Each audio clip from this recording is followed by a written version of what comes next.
Hello friends, welcome to Raji Homemaker channel. இன்னைக்கு நம்ம பார்க்க போகிறது ஒரு சூப்பரான chettinad style chicken gravy recipe தாங்க. இந்த ரெசிபி பார்த்தீங்கன்னா உங்களுக்கு இடியாப்பம், இட்லி, பரோட்டா, சப்பாத்தி எல்லாத்துக்குமே நம்ம வச்சுக்கலாம். சாதத்துக்கு கூட போட்டு சாப்பிடலாம். இந்த ரெசிபி எப்படி செய்யலாம்னு பார்க்கலாம் வாங்க. இந்த ரெசிபிக்கு பார்த்தீங்கன்னா பொதுவாகவே நம்ம சிக்கன் என்ன பண்ணுவோம், தேங்காய் இந்த மாதிரிலாம் போட்டு அரைப்போம். அந்த மாதிரி மசாலா எதுவுமே இதுக்கு தேவைப்படாது. இதுக்கு நான் என்ன பண்ணியிருக்கேன்னு பார்த்தீங்கன்னா, கடாயில் எண்ணெய் விட்டுருக்கேன். அதில் கொஞ்சமாக சோம்பு, பட்டை, லவங்கம், அதுக்கப்புறம் பார்த்திங்கன்னா அந்த வெங்காயம், பெரிய வெங்காயம், ஒரு மீடியம் சைஸ் பெரிய வெங்காயம் வதக்கியிருக்கேன். அது கூட 2 பச்சை மிளகாய் சேர்த்துருக்கேன். இது நல்லா வதங்கட்டும். இதுக்கப்புறமா நம்ம என்ன பண்ணலான்னு பார்க்கலாம். இதுக்கு நீங்கள் சின்ன வெங்காயம் கூட சேர்த்துக்கிறலாம். பட் இந்த பெரிய வெங்காயம் உங்களுக்கு கொஞ்சம் ஸ்வீட்னஸ் கொடுக்கும், அந்த காரத்தோடு சேர்த்து. அதுக்காக நான் இதை சேர்த்துருக்கேன்.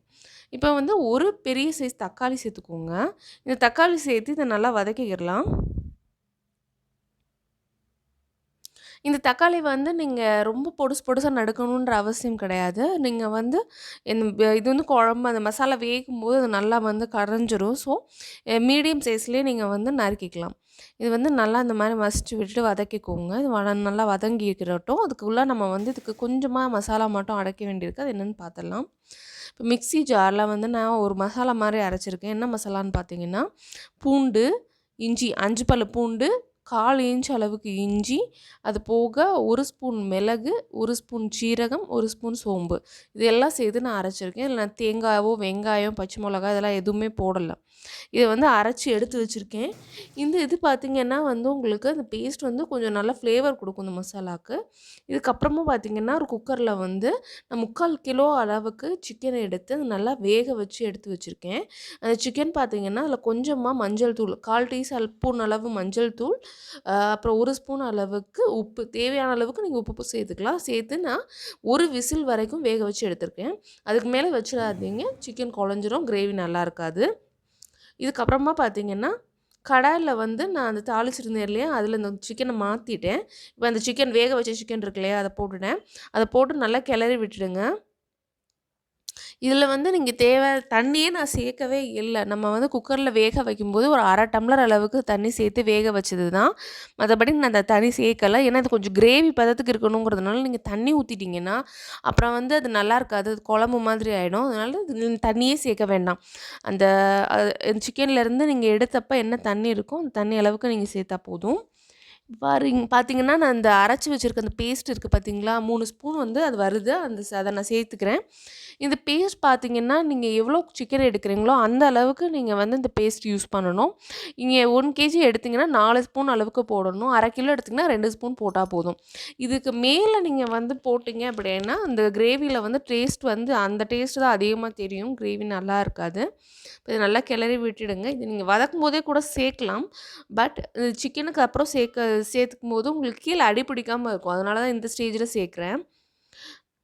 இப்போ பார்த்தீங்கன்னா இதுக்கப்புறம் மசாலா பொருட்கள் கொஞ்சம் சேர்க்க போகிறோம். இது டக்குன்னு எப்படின்னா உங்களுக்கு வேக வச்சுட்டு நீங்கள் நறுக்கிற வேலைகளை நீங்கள் பார்க்க ஆரம்பிச்சிட்டிங்கன்னா உங்களுக்கு டக்குன்னு 20 மினிட்ஸில் முடிஞ்சிடும். இப்போ நான் வீட்டில் யூஸ் பண்ணுற குழம்பு மிளகாய் தூள் சேர்க்குறேன். நீங்கள் வெந்தயம் சேர்த்து இந்த மிளகாய் தூள் அரைக்கிறீங்க அப்படின்னா நீங்கள் இந்த இதுக்கு தனி தனியா பொடி மட்டும் சேர்த்துக்கோங்க. வெந்தயம் சேர்த்து அரைக்கிற பொடி பார்த்தீங்கன்னா அந்த சிக்கனுக்கு டேஸ்ட் ஒரு மாதிரி கசக்கிற டேஸ்ட் கொடுத்துரும். அதனால் சிக்கன் கிரேவிக்கு அதனால் அந்த வெந்தயம் சேர்த்து அரைச்சிருக்கீங்கன்னா அந்த பொடி இதில் சேர்க்காதீங்க. தனியா பொடி மட்டும் சேர்த்துக்கோங்க. இப்போ நல்லா கிளறி விட்டுட்டு இது கூட தேவையான அளவுக்கு தனி மிளகாய் தூள், அதாவது சிகப்பு கலரில் நம்ம வீட்டில் வெறும் மிளகாய் தூள் அரைச்சி வச்சுருப்போம், வெறும் மிளகாய் மட்டும் அரைச்சி வச்சுருப்போம், அந்த தனி மிளகாய் தூள். கடைகளில் பார்த்தீங்கன்னா சில்லி பவுடரும் கிடைக்கும்ல, ரெகுலர் சில்லி பவுடர் தான், அது சாதாரண சில்லி பவுடர் தான் எப்பவும் வாங்குறது. காஷ்மீர் ரெட் சில்லியும் கிடையாது, தனி மிளகாத்தூள், சாதாரண மிளகாத்தூள் தான், அதை தான் சேர்க்குறேன். இப்போ இதை நல்லா கிளறி விட்டுடுங்க. காரம் பார்த்தீங்கன்னா 1.5 டேபிள் ஸ்பூன் அளவுக்கு போட்டிருக்கேன். நீங்கள் எவ்வளோ காரம் சேர்த்துக்கிறீங்களோ அந்த அளவுக்கு நீங்கள் சேர்த்தா போதும். இதில் மிளகுத்தூளோ சீரகத்தூளோ நான் சேர்க்க போகிறதில்ல. ஏன்னா நான் மிக்சியில் அரைக்கும் போதே மிளகு சீரகம் சேர்த்து அரைச்சிட்டதுனால நான் அதெல்லாம் இதில் போடுறதில்ல. இப்போ பார்த்திங்கன்னா இந்த கிரேவி நல்லா வேகட்டும். இப்போ இதுக்கப்புறம் பார்த்திங்கன்னா நம்ம கரம் மசாலா இதில் சேர்க்கணும், மஞ்சத்தூளும் சேர்க்கணும். மஞ்சத்தூள் வேக வைக்கும்போது கொஞ்சமாக சேர்த்துருந்தேன். இப்போ இந்த கிரேவிக்கு வந்து மஞ்சத்தூள் கொஞ்சம் நல்லா கலர் கொடுக்கும். அதனால அந்த மஞ்சத்தூள் வந்து அதில் ஒரு 1/4 டீஸ்பூன் சேர்த்து இதில் ஒரு 1/4 டீஸ்பூன் கொஞ்சமாக சேர்த்துக்கிட்டேன். இப்போ இது போக வந்து நான் கரம் மசாலா சேர்க்க போகிறேன். கரம் மசாலா பார்த்தீங்கன்னா ரொம்ப சேர்த்துறாதீங்க. வந்து ஓவராக வந்து அந்த ஸ்மெல் வர ஆரம்பிச்சிடும். ஒரு கரம் மசாலா வந்து ஒரே ஒரு ஸ்பூன் அளவுக்கு மட்டும் சேர்த்துக்கோங்க. அந்த கரம் மசாலா வந்து உங்களுக்கு வந்து ஏற்கனவே சோம்பு அரைச்சிருக்கும், தாளிச்சிருக்கும், பட்டை, லவங்கம்லாம் தாளிச்சிருக்கும் இல்லையா? அதனால அந்த கரம் மசாலா ஃப்ளேவர் ஆட்டோமேட்டிக்கா உங்களுக்கு இதில வர ஆரம்பிச்சிரும். ஸோ, நீங்க வந்து கரம் மசாலா வந்து ஒரே 1 ஸ்பூன் அளவுக்கு மட்டும் சேர்த்துக்கோங்க. இது போக வந்து உப்பு சேர்த்துக்கணும்.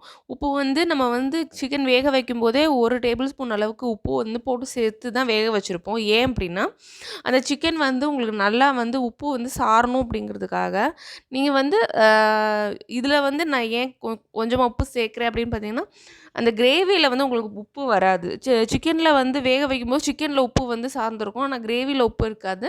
நீங்க பெரட்டி சாப்பிடும்போது அந்த உப்பு கம்மியா இருக்கிற மாரி தெரியும். அதனால 1/4 டீஸ்பூன் அளவுக்கு மட்டும் உப்பு சேர்த்துக்கோங்க. போதுமானது. அதுக்கு மேல சேர்க்க வேண்டாம். இப்போ வந்து உப்பு சேர்த்துட்டு, நான் வந்து இத நல்லா கிளறி விட்டு மூடி வைக்கணும். இதில வந்து புதினா, கொத்தமல்லி நீங்க சேர்க்கலாம். பட் நான் வந்து இதில புதினா சேர்க்கல. பொதுவா நான் வந்து இந்த ட்ரையா செய்யக்கூடிய கிரேவி பெரட்டல் இருக்கு பார்த்தீங்களா? அதுக்கு மட்டும் தான் நான் புதினா சேர்ப்பேன். இதில வந்து புதினா வந்து சேர்க்காம தான் கொத்தமல்லி தழை மட்டும் தான் நான் சேர்க்க போறேன். உங்களுக்கு வேணும் அப்படின்னா நீங்க புதினா சேர்த்துக்கலாம். இது வந்து திக்னஸ் வந்து கம்மியா இருக்குன்ற மாரி பார்க்காதீங்க. கொஞ்சம் நேரம் ஆக ஆக இது நல்லா திக்காயிடும் உங்களுக்கு. நேரம் ஆக ஆக நல்லா திக்காகும். அது பெரட்டி சாப்பிட்ற மாரி தான் இருக்கும் இந்த கிரேவி. சிக்கன் எடுத்து அந்த மாதிரியான ஒரு கன்சிஸ்டன்சில தான் இருக்கும். வாசனையும் ரொம்ப நல்லாயிருக்கும். காரம் மட்டும் உங்களுக்கு தேவையான அளவுக்கு அட்ஜஸ்ட் பண்ணி நீங்க போட்டுக்கோங்க. இப்போ இத வந்து ஒரு மூடி போட்டு மூடி வச்சு நம்ம வேக வச்சிடலாம். இது ஒரு 10 நிமிஷத்துல வெந்துரும். பாருங்க, சூப்பரா திக்கா வந்துருச்சு இந்த கிரேவி. இப்போ நல்லா கிளறி விட்டு சர்வ் பண்ணிடலாம். இந்த வீடியோ உங்களுக்கு பிடிச்சிருக்கு அப்படின்னா, ராஜி ஹோம்மேக்கர் சேனலை சப்ஸ்கிரைப் பண்ணுங்க. பக்கத்துல இருக்க பெல் ஐகானையும் கிளிக் பண்ணுங்க. அப்பதான் நான் என்ன வீடியோ போட்டாலும் உடனே உங்களுக்கு நோட்டிஃபிகேஷன்ல வரும். Thank you.